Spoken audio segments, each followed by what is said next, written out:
Estou em frente a um pronto atendimento que nem sempre foi assim.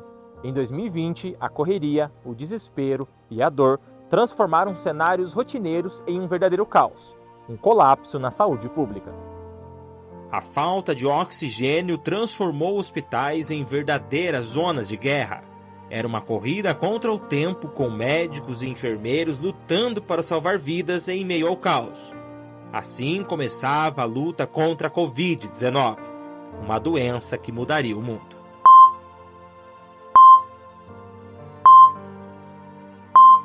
Foram anos de uma das maiores crises sanitárias da história do Brasil.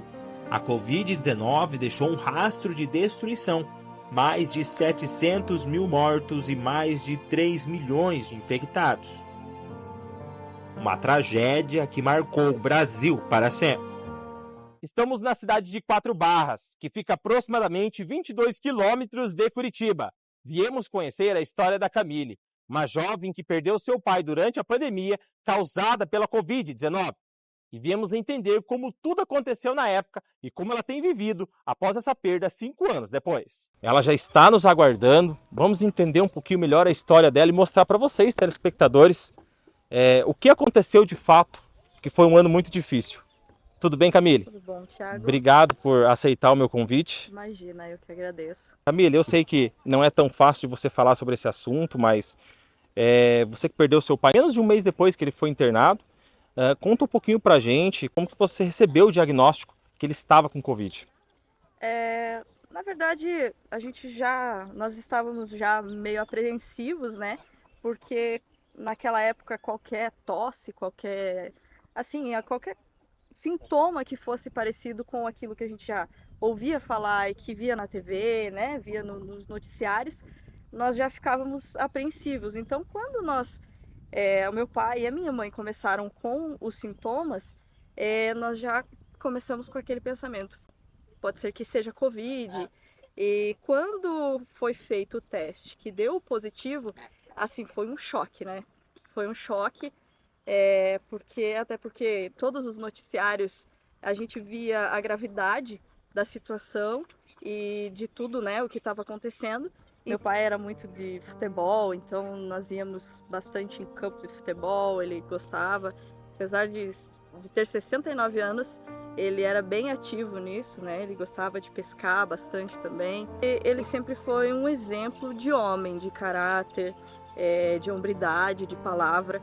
Então, o que eu gostaria de dizer ao meu pai, se eu tivesse a oportunidade hoje, seria que eu aprendi muito com a vida dele. Aprendi muito com o caráter dele. Eu sinto bastante falta dele, mas que o legado dele continua. E hoje eu tenho um filhinho que, através dele, eu estou sentindo um pouquinho do que é o amor de um pai e de uma mãe. Então, gostaria muito que ele tivesse conhecido, mas eu acredito que ele está vendo, ele está, né, nos olhando. Só este ano, o Brasil enfrenta um aumento preocupante nos casos de Covid-19, com mais de 100 mil infectados e 500 mortes registradas segundo o Ministério da Saúde. Apesar do controle no ano anterior, a doença ainda ameaça a saúde pública. E para entender melhor esse assunto, vamos conversar com o Dr. Carlos Augusto, que irá responder algumas das dúvidas que surgem neste momento. Sabemos que a Covid está aí ainda, ela não teve um fim. Estamos tendo um número de casos que estão se elevando novamente. Então, desde o começo da pandemia até hoje, quando a gente instalou lá as medidas de prevenção, a higienização de mãos, álcool em gel, uso de máscaras, tem que ser tomada essa medida ainda preventivamente, mesmo tendo um pico de Covid ou não tendo pico de Covid. Não levar as mãos diretamente nos olhos, principalmente quando você ainda não higienizou ela, o boca, o nariz, que são as vias onde o Covid entra. Tá? O vírus da Covid é transmitido de pessoa para pessoa através de partículas, gotículas mesmo de saliva, ou enquanto você está conversando, durante um espirro ou uma tosse da pessoa contaminada. Um fato importante do vírus da Covid é que ele pode ser transmitido através da pessoa contaminada desde 2 dias antes dos sintomas aparecerem na pessoa até 7 a 10 dias após. Então isso dá uma janela grande para o vírus se propagar, pois mesmo a pessoa sem saber que está com sintomas, que está com Covid, já está transmitindo os sintomas. Isso é um dos importantes fatos ali que fez se propagar tanto assim o vírus da Covid. Ainda hoje, a vacina é o principal agente contra a Covid-19, é a mais eficaz que nós temos. Como a maioria dos pacientes eles vão ter uma sintomatologia ali mais tranquila, mais leve, o tratamento é mais sintomático, geralmente um antitérmico e eventualmente um anti-inflamatório para esses pacientes. Temos os pacientes que, caso tenham que se internar, aí vão receber um tratamento individualizado, claro, como o suporte de oxigênio para os quais precisam, alguns precisam de prevenção de eventos trombóticos, tá? Mas, a princípio, ainda hoje, a vacina é o principal agente contra a pandemia do Covid. Conversamos com o Eduardo, que perdeu a sua mãe de forma inesperada. Ele relata que aconteceu tudo de surpresa. Acompanhe. Aí teve uma vez que ela ficou muito mal e a gente ficou também e achou que era Covid. Ela tinha que trabalhar. Aí a gente já começou a imaginar que era Covid, né? Pelos sintomas, ela não sentia gosto. A minha irmã, ela pegou Covid, mas ela não teve sintoma nenhum. Tipo, nenhum. Aí teve um dia que a gente decidiu fazer os exames, né? O exame. Aí ela não queria ir pro hospital, falava que ela ia morrer, que ela não queria.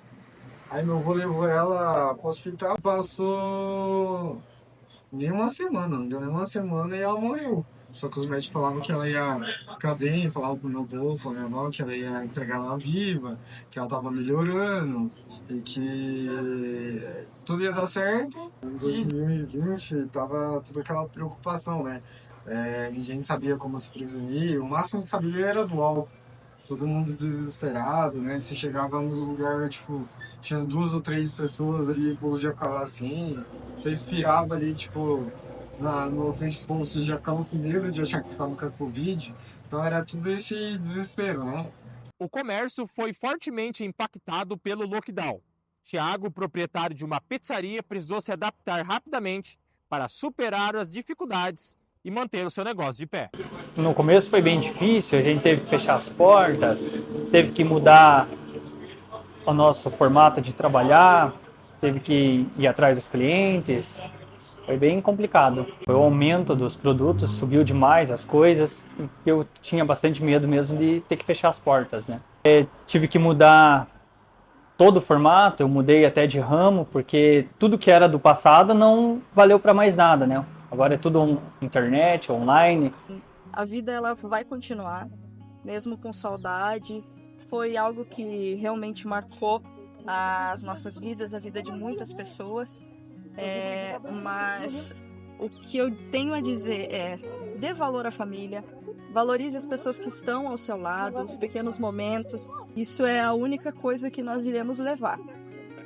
São esses momentos com as pessoas que nós amamos. Não sabemos o que o futuro nos reserva, mas a única certeza é que a saudade daqueles que partiu permanecerá. E a lição que fica é a importância de seguirmos unidos, especialmente ao lado da família.